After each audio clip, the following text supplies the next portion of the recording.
आज आपण एकदम खिले पोहे कसे बनवायचे त्याची रेसिपी बघणार आहोत। एकदम टेस्टी कांदा पोहे आपण आज बनवणार आहोत आणि एकदम खिले बनतील, बिलकुल चिकट होणार नाहीत, त्याचे गड्डे बिलकुल बनणार नाहीत। तर मग मी इथं पोहे घेतलेले आहेत। तुम्हाला किती माणसासाठी बनवायचे आहेत तुम्ही त्या अकॉर्डिंग घ्या।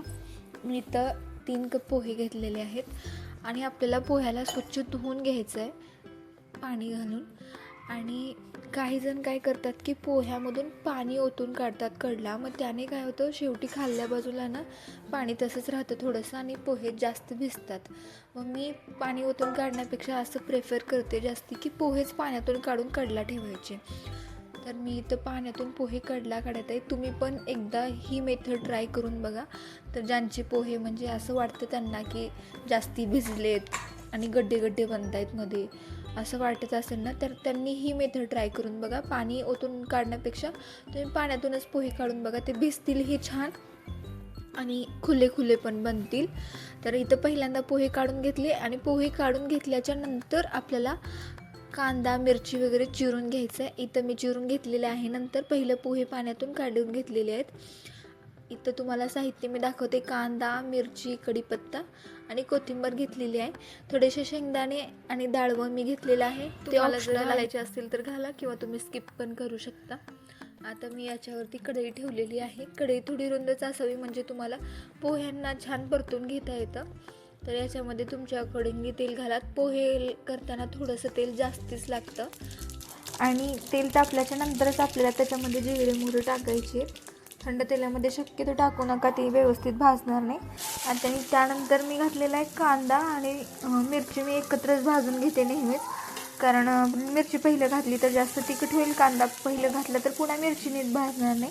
आणि आपल्याला छान परतून घ्यायचं आहे आणि त्यानंतर थोडंसं भाजल्याच्या नंतर आपल्याला याच्यामध्ये कढीपत्ता टाकायचा आहे। कढीपत्ता जरी पहिलंच टाकला ना तर खूप तडतडेल आणि तेल साईडला उडतं ना, त्यामुळं मी थोडंसं लेट टाकते कढीपत्ता। तर तुम्ही पण असं ट्राय करून बघा, तो व्यवस्थित भाजेल, पण थोडंसं लेट टाकायचं। पहिलंच टाकलं की खूपच तेल साईडला उडतं। आणि कांदा छान लालसर कलर येईपर्यंत भाजून झाल्याच्या नंतर आपल्याला त्याच्यामध्ये हळद मिक्स करायची आहे, म्हणजे हळद टाकायची, मीठ टाकायचे तुमच्या अकॉर्डिंगली। आणि त्यानंतर शेंगदाणे आणि डाळवं जे मी ठेवलेलं होतं ते पण टाकायचं आहे। आणि यालाही आपल्याला 2 मिनटं छान भाजून घ्यायचं आहे। म्हणजे गॅसची फ्लेम थोडं एकदम लो ठेवा, खूप हाय ठेवलात तर ते मसाले जळून जातील। आणि जोपर्यंत आपले ते मसाले आणि कांदा भाजतोय तोपर्यंत आपण हे भिजवलेले जे पोहे आहेत ना ते काय होतात एकमेकाला चिटकून बसतात घट्ट अशी। मग ते कढईमध्ये डायरेक्ट टाकण्यापेक्षा मला वाटतं की आपण पहिलं त्याला हाताने असं खुल्लं करून घ्यायचं। डायरेक्टली कढईमध्ये तुम्ही त्याला टाकले तर ते मग घट्ट होऊन बसतील, एकमेकांना चिटकून बसतील ना। मग त्यामुळं पहिलं खुल्लं करून घ्या त्याला आणि मग आपल्याला ते फोडणीमध्ये टाकायचे आहेत पोहे।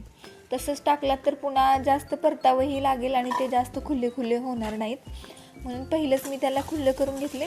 आणि आपल्याला ते आता फोडणीमध्ये टाकून घ्यायचे।